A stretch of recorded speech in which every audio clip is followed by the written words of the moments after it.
మనిషి యోచింపవా నీ బ్రతుకు ఎలా ఉన్నదో బలము చూచి భంగపడకుమా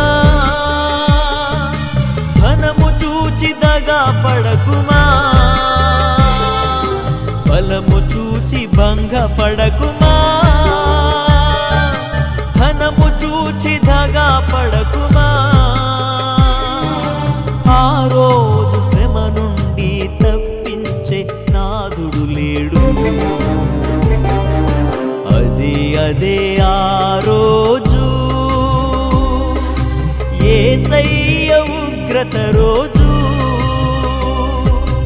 7 ఏళ్ల శ్రమల రోజు